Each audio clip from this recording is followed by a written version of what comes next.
नमस्कार दोस्तों, बात करेंगे आज हम जो है चक्रवाती तूफान आखिर में कैसे बनते हैं। क्योंकि जैसा कि हमने आप लोग कमेंट किए थे कि हाँ हमको उस तरह का आपको वीडियो हमको चाहिए कि आखिर में साइक्लोन यानी कि चक्रवाती तूफान जिसे हम बोलते हैं जो कि काफ़ी घातक होते हैं और वो कैसे आखिर में प्रकृति के हिसाब से वो बनते कैसे हैं।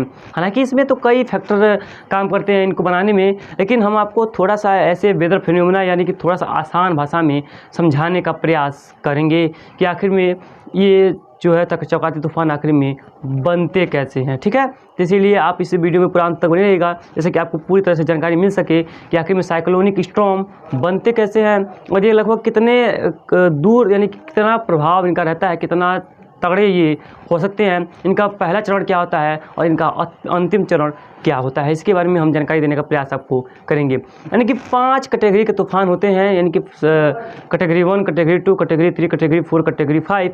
जो कि कैटेगरी 5 का तूफान होता है वो काफ़ी डेंजर, काफ़ी खतरनाक माने जाते हैं। अब चलिए, अब आपको हम थोड़ा सा बताने का प्रयास करते हैं कि आखिरकार ये जो इतनी तबाही करने वाले तूफान होते हैं वो बनते कैसे हैं। जब हम कभी भी तूफान का नाम सुनते हैं तो एक अंदर से एक ऐसा जागृत होता है, अंदर से एक मतलब कि सोच आता है कि ये आखिर में तूफान वही होंगे जो कि हमको क्षति पहुंचाएंगे, यानी कि हमारी प्रकृति को क्षति पहुंचाएंगे। जब चक्रवाती तूफान का नाम होता है तब आदमी का जो है पूरा शरीर कांप जाता है कि चक्रवाती तूफान आने वाला है। यानी कि तूफान का नाम सुनकर ही सभी बहुत से लोग डर जाते हैं, क्योंकि ये ऐसे इनका रौद्र रूप ही ऐसा होता है, इनका जो प्रभाव ही ऐसा होता है कि लोगों को डरना तय है। यानी कि लोगों को डरना पड़ेगा, क्योंकि इनका जो सिस्टमेटिक ढंग होता है वो उसी तरह का होता है कि ये बहुत डेंजरस जो है अपना प्रभाव भारत पर यानी कि कहीं भारत या कहीं पर विश्व में दिखाते हैं। सबसे पहले देख सकते हैं यहाँ पर सूर्य जब निकलते हैं तो इनका जब लगातार इनका तापमान गर्मियों में बढ़ता है तो समंदर का जो तापमान है समंदर का वो बहुत तेज़ी के साथ गर्म होता है। यानी कि अगर देखा जाए तो समंदर के अपेक्षा जो है वो ज़मीन पहले गर्म होती है और समंदर के अपेक्षा जो है ज़मीन पहले ठंडी भी होती है। यानी कि बहुत तेज़ी से गर्म होगी और बहुत तेज़ी से ठंडा होगा, लेकिन जब समंदर एक बार गर्म होता है तो उसको ठंडा होने में वक्त लगता है। तो जब ये गर्मी पड़ती है लगातार कई दिनों तक तो समंदर तापमान 29-30 डिग्री तक पहुंच जाता है। जब 29-30 डिग्री तक तापमान पहुंच जाता है तो वहाँ पर क्या होता है कि एक जो रेड कलर का आप देख रहे हैं जोन, यहाँ पर क्या होता है कि कम दबाव का क्षेत्र बनता है। यानी कि वहाँ की जो हवाएं होती हैं वो गर्म हो जाती हैं, गर्म होकर चली जाती हैं ऊपर, यानी कि ऊपर उठ जाती हैं। जब यहाँ पर हवाएं गर्म होकर के चली जाएंगी ऊपर, जब जैसे ही ऊपर उठेंगी तो प्रकृति का एक बनावट ऐसा है कि जो भी यहाँ पर अगल बगल ठंडी हवाएं होंगी, यानी कि जो जब हवाएं गर्म होंगी तो वो हल्की होती हैं, जब वो हल्की होंगी तो वो धीरे धीरे क्या करेंगी एटमॉस्फेयर में, यानी कि हमारे ज़मीन के तापमान ज़मीन की सतह से धीरे धीरे ऊपर की तरफ जाएंगी। जितना ही गर्म होंगी जितना ही हल्की होंगी वो उतने ही ऊपर जाएंगी, यानी कि लगभग बहुत ऊपर चली जाएंगी, क्षोभ मंडल में पहुँच जाती हैं। तो वहाँ का जो इलाका होता है वो खाली हो जाता है। लेकिन प्रकृति की बनावट ऐसी है कि वहाँ पर जो हवाएँ होती हैं अगल बगल वो जो ठंडे हवाएँ होती हैं जिसमें नमी भरी रहती है, पानी से भरपूर होती हैं सब, वो क्या होती हैं बहुत तेज़ी के साथ वहाँ पर आती हैं उस जगह को भरने के लिए। यानी कि प्रकृति की बनावट ही ऐसी है कि वो खाली छोड़ती नहीं है। आपने कभी कभी देखा होगा गर्मियों में कभी खेत में आप काम करते होंगे तो एक छोटा सा बॉन्डर उठता है, देखे होंगे, यानी कि यहाँ से लेकर के कुछ दूर तक जाता है फिर ख़त्म हो जाता है। लोग कहते हैं उड़ जाएगा, कोई कहता है भूतिया है, पता नहीं क्या क्या लोग कहते हैं उसके बारे में।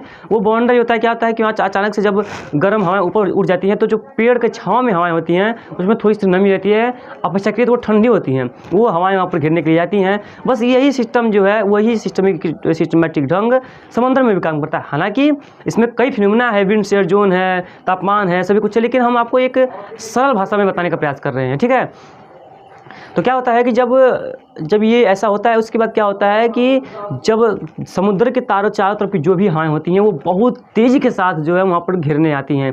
यानी कि चारों तरफ से हवाएं आकर वहाँ पर घिरने को सोचती हैं अपनी जगह पर। जब जगह पर घिरने को सोचती हैं तो वह लड़ जाती हैं आपस में, लड़ करके मतलब कि वो धीरे धीरे ऊपर उठने लगती हैं और बहुत तेज़ी के साथ वो घूमने लगती हैं।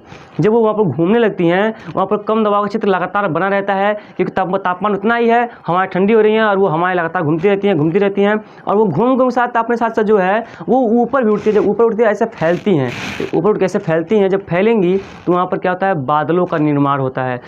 और जब बादलों का निर्माण होता है तो वो जो है बहुत घनघोर बारिश लेकर आती हैं। और जब बादल घने होंगे, बारिश काफ़ी घनी होंगी, और तब जहाँ बीच में यानी कि जहाँ पर बीच में जगह होता है उसे हम चक्रवाती तूफान का आँख बोलते हैं, यानी कि याई। जब बड़े बड़े साइक्लोन बनते हैं तो उनकी आँखों को हम जो है बोलते हैं, उसको कहते हैं 30 मिनट के, वो लगभग 15 से 30 किलोमीटर के दायरे के होते हैं।